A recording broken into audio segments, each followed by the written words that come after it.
Oh, ay nagawa ko.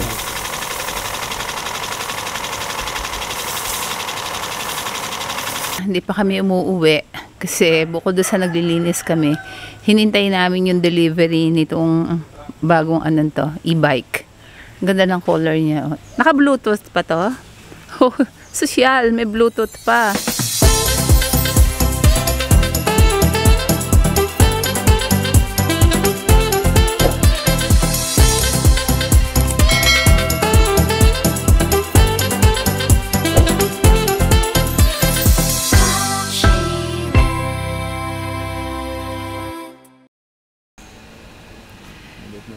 Guys, nasa farm pa rin tayo ngayon. Bali, mamaya uwi na kami, ika-third day namin ngayon dito. Pero general cleaning pa rin kasi alam nyo na, tag-ulan. Ang bilis maglumo talaga nitong mga kalsada. Lalo na dito, pababa to, kaya medyo delikado. Kaya ito, tulong-tulong, naglilinis para mawala yung mga lumot dito sa kalsada. Yung gagamitan na natin ng pump. Hindi ko alam kung ano tawag doon. Power washer. Ayun guys. So gamit natin yung power washer. Kasi nakita niyo yung diferensya. Ito ang daming lumot. Pero yon hanggang doon sa pahaba doon. Ano na to? Malinis na. Pansin nyo doon guys. Hindi namin magalaw-galaw pa yon. Kasi yung tatamaan ng kalsada na hindi pa namin alam hanggang ngayon kung ano yung sukat na masasakop nila. So ito guys. Tuloy-tuloy pa rin. Pero siguro after lunch uwi na kami ng Laguna. Tapos yung mga halaman dito, nag-wild na. Ito, mga wala na sa kaayusan kasi mga nanggaling yan doon sa balcony na syempre minsan weekly kami bago makauwi. Umangit na yung mga halaman. Kaya mga pinababa ko, hindi ko alam kung saan nila nilagay yung iba na andito. May napansin din kasi ko yung mga halaman sa multipurpose building natin. Mga kulimlim na. Kumbaga, mga ano na sila, hindi na sila healthy kaya ipalalabas natin. Nalimutan ko lang sabihin kay Nani kahapon. Yung ficus, kaya patanggal natin yung ficus. Ayun no. Kasi pag nagpuno rin yan, sisira ng bubong yan. Ayan, ito, yung ficus, yung variegated na yan. O, kita nyo naman, wala nang kaayusan dito sa area na to. Ayan, lalo na yun sa loob ng bahay. Yung ano natin doon, begonia, tsaka yung anthurium na renaissance. Hindi na rin maganda. Ito may janilla to guys. Ito lacerum. Natatanda ko binili ko kay Aling Perla to. Actually ano na to propagation ko to. Yung mother plant nito naandun sa loob. Bala ko na rin palabas kasi hindi na rin maganda. Ito galing sa taas to. Nung ibinaba, gumanda naman siya dito. Yan. So magiging busy tayo today. Itong yucca na to, pa-ball out ko. Ayun doon, paalis ko. Ipapalit ko dun sa yucca na namatay dun sa may twin house. Yun yung nabudol kami. Medyo mahal ang bili namin, yung pala walang ugat. Tapos yung mga mura namin na nabili, yun pa yung may ugat. O, diba? Kung pwede nga lang na every time mamimili kang halaman, tingnan mo muna, bunutin mo. Tingnan mo kung may ugat na. Ay, eto yata yung hinahanap kong halaman.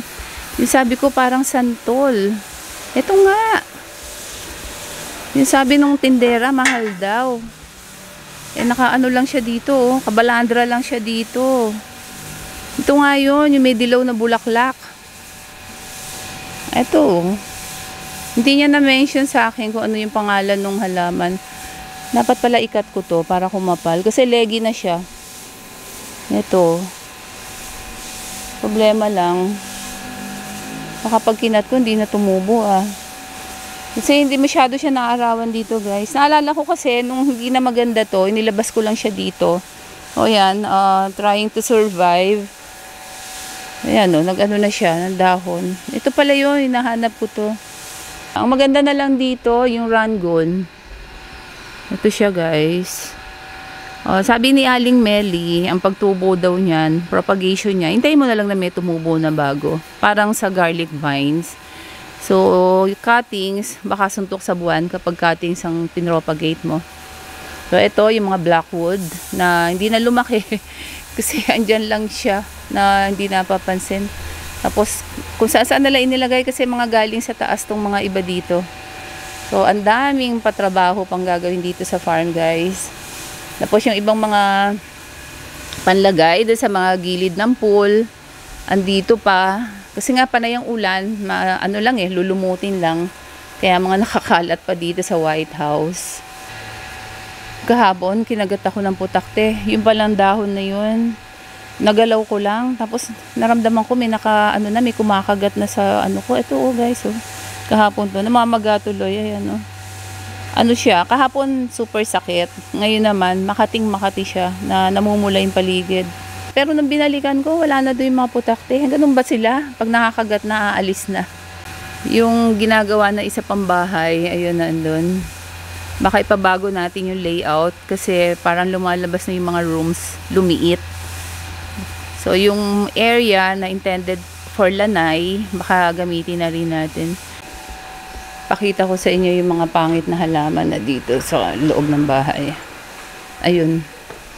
So, itong White House, naging tambakan ng mga gamit muna. Ang dami pa ikakabit doon sa kabila. Dito muna inilagay. Hindi maganda kung tumubo itong mga begonia na to Against the light, hindi makita. Ayan. Ayan. Puputulan ko mamaya to.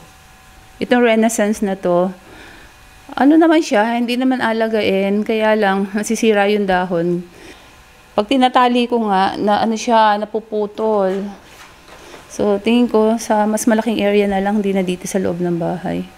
Pero kaya nga pala nagkaganyan-ganyan yung dahon yan, kasi inilabas namin.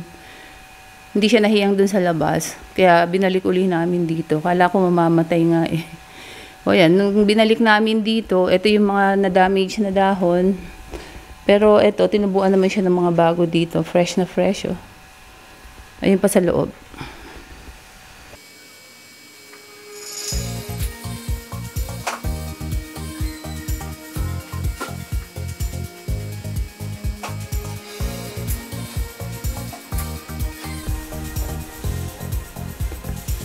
Kinalbo ko na to guys. Ayan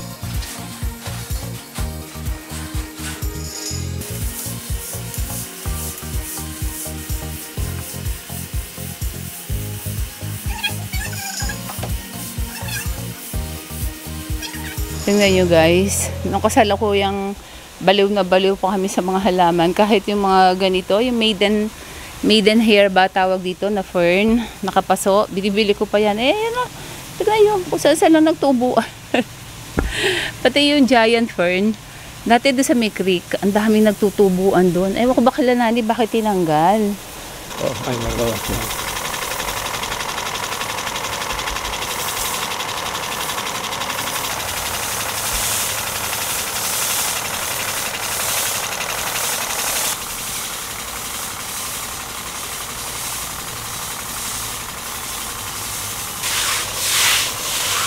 Guys, ito, puro lumot.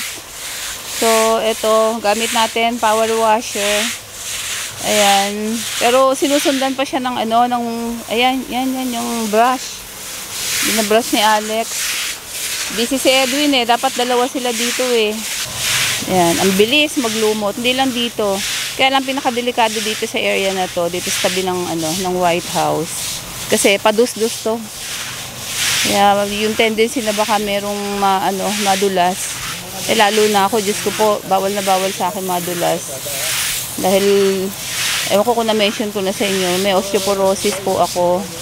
At kabawal-bawalan ng doktor ko, wag na wag akong madadapa o madudulas. Kasi masyadong brittle na po yung buto ko. Kaya minsan, yung mga pagbuhat-buhat ng mga paso, medyo iniiwasan ko na rin. Kaya lang, minsan kasi talagang wala kang magagawa lalo na kung halimbawa wala kang kasama. Nakakatuwa naman to. Ito yata yung binili ko sa Los Baños nun Kita niyo yan guys, ayan na. Family siya ng ginger. Ayun, nakatago sa loob yung bulaklak niya. Ayun pa. Ginger nga ba yan? O insulin? Di ba parang may tinatawag na insulin plant? Parang ganyan na itsura. Hindi, parang pahaba yata yung yung bulaklak. Ito guys, medyo luminis-linis na dito. Kanina super halo-halo talaga. Pag matutuloy kasi kami umuwi ngayon, sabi ko yung ibang mga halaman, ayusin namin pagbalik namin dito. Kasi 3 days na kami dito. Ayan si Nani na ayos niya. Nani, yung ficus na yan, yan parang puno ng balete. Pwede kaya i-ball out yan? Kasi pag lumaki ng todo yan, mag-ano yan eh. Sisirain yung bahay. Ayan, no? Taas na guys eh. Kung kaya i-ball out, patulong ka. Tapos ihanap mo ng pwesto sa kabila.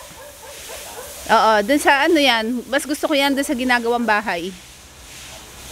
Oo, doon sa bandaron. Ha? Ilagay mo muna sa isang ano, malaking-malaking sako or plastic na. Ikaw, gusto mo ba diretso na sa lupa? Ayun, doon na muna sa plastic. Tapos pagbalik namin, saka ko ano, hahanap ng pwesto, ha? Guys, hapon na, hindi pa kami umuuwi. Kasi bukod doon sa naglilinis kami, hinintay namin yung delivery nitong bagong ano to, e-bike. Ganda ng color niya. Oh. Ilan ang capacity niyan? Ibig sabihin, nung dineliver, dito inassemble. Ha? At nung dineliver, dito inassemble? Lahat? Or ano? Yung bubong lang. Cute naman. Ano tatak? Chinese. Made in China. Tatak. Made in China guys. Pero ang ganda. Kasi meron siyang lagayan ng mga ano doon. Ng mga bags or ano. Diba? Ayun no, laki oh. Parang sa pick up. Ayan oh. Naka Bluetooth pa to. Oh, social. May Bluetooth pa. Ayan. Ang capacity niya is 6. Hindi kasama yung harapan. Capacity guys, 6. 2 dito. Tapos 2 din dito. 2 sa likod. Kaya-kayang umangat doon sa taas doon. Cute siya oh. Ano to? Ano to? Spare tire? May spare tire pa? Parang kotse ha. Ang ganda oh. Ang ganda color niya oh. Parang bluish gray ang color. Mas malaki yung gulong ng e-bike nating isa, no? Ay, may ano pa siya, ha? Para saan to? Ito, itong mga butas-butas na to. Akala ko lagayan ng mga cups. Ha? Akala ko lagayan ng mga tasa. O kaya ng mga drinks. May ventilador. May electric fan pa, ha? Ito guys, oh. Tapos may tarapal pa. Ayan. May hawakan ka pa dito ng ano. Tapos hahawak ka pa dito. Cute. Ang ganda. Ito, ano to? Busina. Wiper ata yan. Ha? Wiper. Wiper? Dito. Okay. Ay, meron din lagayan pa dito, oh. Ang dami niya lagayan. Ang dami niyang, ano, sa bagahe. Tapos ito. Atas may ilaw pa siya doon, oh. No? Cute. Mas cute to doon sa isa e-bike natin. Upo nga tayo, guys. Ang ganda. Nakatalikod ka doon sa driver. Yan. Parang nakakatakot pang sumakay pagpababa.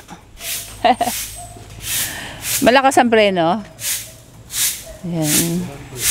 Tapos, ano itong makikita mo dito sa screen? Ano yan? Yung monitor ng mga Bluetooth na ano. Hindi, kung halimbawa, USB pwede rin, di ba? Hindi na. Hindi, may USB na ano siya, o slot, oh. Ito, oh. Hindi na ako mag-USB. Meron na akong Spotify. Oh, sa Spotify. Pwede, naka-as an speaker. Ito, mga ano rin. Sinubukan nyo yung music niya, yung speaker. Hindi. So, ito, meron siyang drive reverse. Ano tong HML na to? Drive and reverse lang to eh. Ito, L. Ano yung HML? High, medium, high, medium, low. Na ano? Gusto mong matuloy siguro, parang ano. So speed. Sa speed niya, pag matulin, dito ka, parang ano siya, yung cambio. Yung sa gear niya, no. Ay, napindot ko yata. May napindot ba ako? Ayoko muna sumakay dyan. Eto. Saan to? Ito. Brake? Handbrake ata yan. Pero may brake din siya doon sa baba. Ito, handbrake. Pag nasubukan nyo na, saka ako nalang subukan mag-drive. Ayan guys, ayan. Hapon na. Nung oras na. 4:30 na.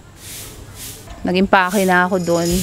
Shoutout po tayo. Hello po kay TKP from Tanay Rizal, Tita Te, Josefina Banado from Biluso, Silang Cavite, and April Alnas from Tarlac. And happy birthday to Arlene Pudaw on September 28. At sa inyo pong lahat, maraming salamat po sa inyong panonood at sana magkita-kita ulit tayo sa mga susunod ko pang mga videos. Ingat po tayong lahat. Bye!